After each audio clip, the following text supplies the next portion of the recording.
Hello children, welcome back to Social Studies class. Children, in the last lecture we had started with the first chapter of civics, democracy and equality. Now we had already gone through the first page, we had discussed that, and we were on the fourth page and we had reached this particular topic, some other forms of government. So we have to start with this topic. We had already discussed about democratic form of government, right? Now we will study about some other forms of government. So let's begin.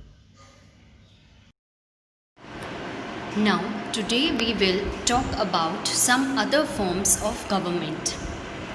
Democracy is not the only system of government. Children, we have already studied that in our country we follow democratic form of government, okay, but that is not the only system. There are other two important systems of government which they have discussed over here. One is monarchy and dictatorship. So let's study about them in detail. Talking about monarchy. Now, in this form of government, the absolute power or whole power is in the hands of a monarch. Monarch means a king or a queen, okay? And it is generally hereditary. So, for example, if the monarch dies, then the eldest child, okay, the eldest son, okay, of the monarch automatically will become the next ruler, okay? And here also they have said that, see in the first paragraph, that monarch alone decides how much freedom is to be given to the people, okay? And if we talk about constitutional monarchy, then the monarch will share the power with the people, with the public, okay? Next we will talk about dictatorship.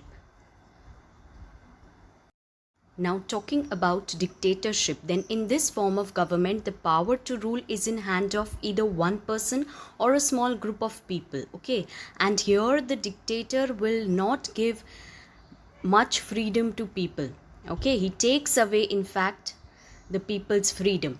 And if you criticize the government, then you can be severely punished over here. Whereas in democracy, it is not that, okay? In democracy, the public is free to criticize the government, or if they are not satisfied with the government, then they are free to change the government, okay? So, democracy is, you can say, it gives maximum freedom to the people, okay, in comparison to dictatorship and monarchy. Equality in democracy. Now, democracy and equality go hand in hand, okay? In a country which follows democratic form of government, all citizens are given equal rights, okay?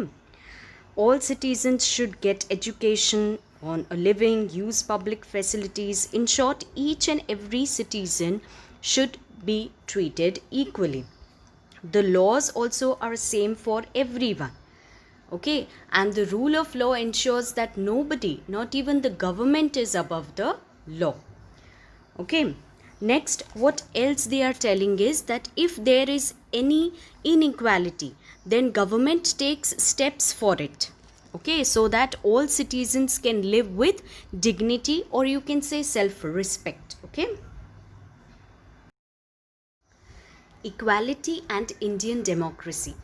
Now, India is a democratic country, okay, and we follow universal adult franchise. You all are aware of this term, universal adult franchise, right? Every adult citizen can vote and everybody's vote will be counted, or you can say considered, okay? And here in India, all citizens enjoy the same status. Whether they belong to a certain race, they are speaking a certain language, following a certain religion, they are doing a certain type of work, being a woman, being poor, or suffering from a disability, all citizens enjoy the same status, okay? And everybody's vote would be considered regardless of his or her social and economic status. Understood?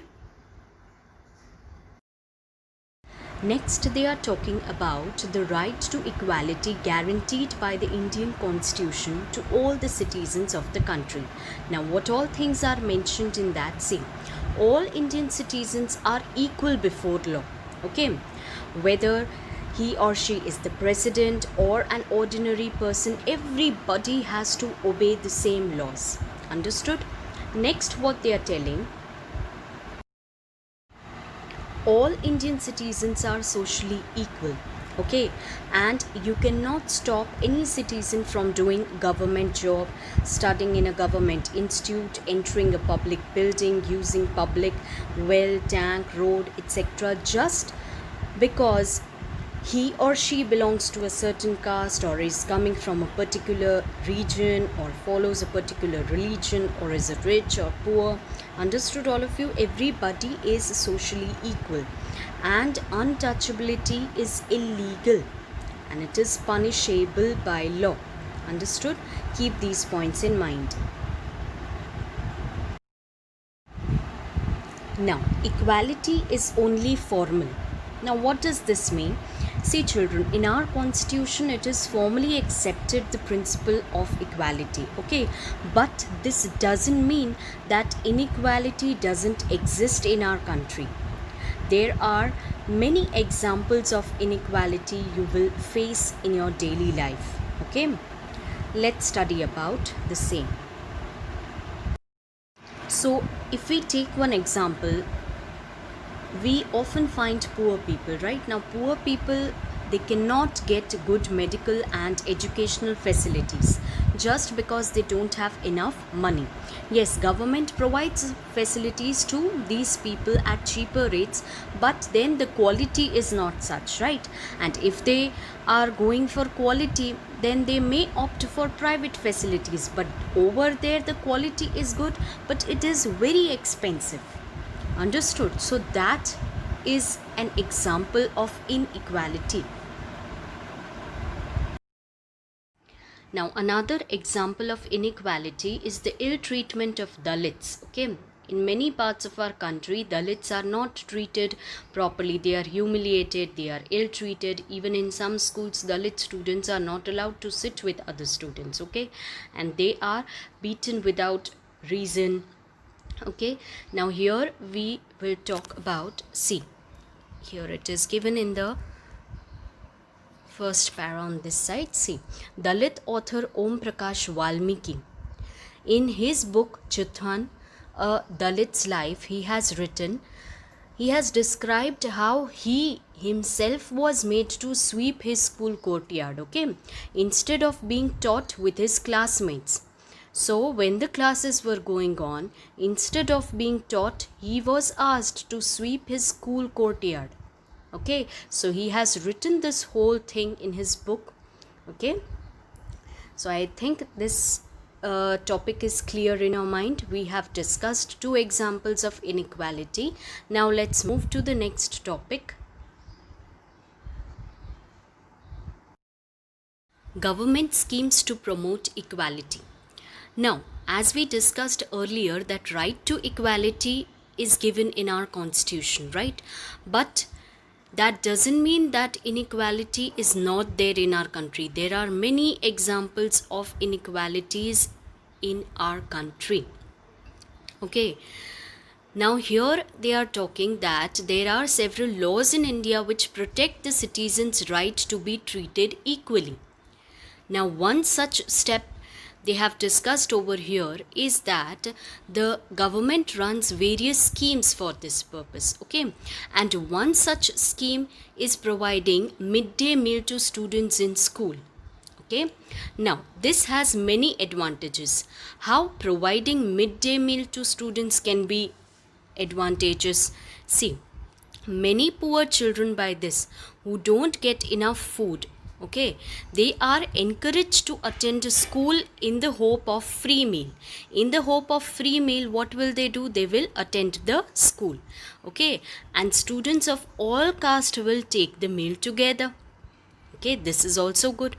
And often Dalit women are employed to cook the meal. So here you can see that inequality is reduced. Okay, equality is promoted over here. All are treated equally. Okay, and apart from that, they are also encouraging the students to attend the school. Okay, also all this helps in reducing caste discrimination also. Okay, and still there are students who refuse to eat food, okay, because they are cooked by Dalits, and Dalit students, if they are there, then they are made to sit apart, okay, during the meals. But all these things can only stop when we will change our attitude. Understood? We need to change our thinking. Okay, this step is taken by government to bring equality. Now it is our chance to promote equality, so we need to first of all change our thinking. Understood? Inequalities in other democratic countries. Now see children, social inequalities are not unique to India. Okay, in other democratic countries also such inequalities are there. And as in India, struggles for equality are necessary in democratic countries across the world. Okay? End of session. Hope you all enjoyed it. See you in the next lecture.